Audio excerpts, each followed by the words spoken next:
All right, I got a story for you to tell you about a job I had years ago, working as a plumber at a major college, and we had a crew of about 10 guys in the shop, and I always got jobs that no one wanted to do, and I liked doing that because I was by myself, and I like working with the other guys, but I could get more shit done by myself. So anyway, there was another fellow in the shop. His name was Jim, and Jim always complained also that he never got. He'd say, I never get any big jobs. You never give me good, anything big, any projects. And so Tim, the supervisor, assigned Jim to a building called. It was a 10-story building with a sub basement. So in reality, it had 12 floors. And what Tim wanted Jim to do was to find a way to run control air from the sub basement all the way to the roof, and have each floor would have an individual shutoff valve. And so, how the building's set up for the control air.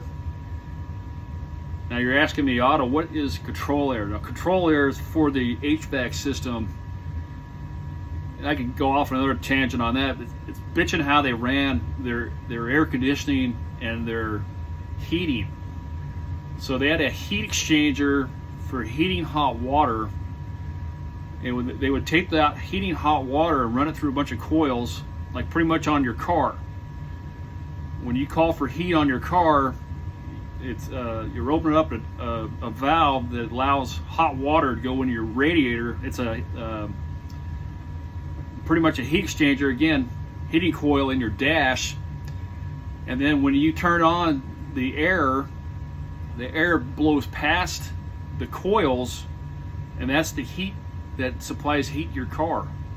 Same thing with this office building. Heating hot water would go through a bunch of, like a radiator, a coil. Control air would supply air to open or close the fan, the valves to run hot water through the coil. The fan would blow past the coils, and that was your heat for the room. And then in the summertime, they'd shut off the heating hot water because you don't need heat no more. They'd run chilled water.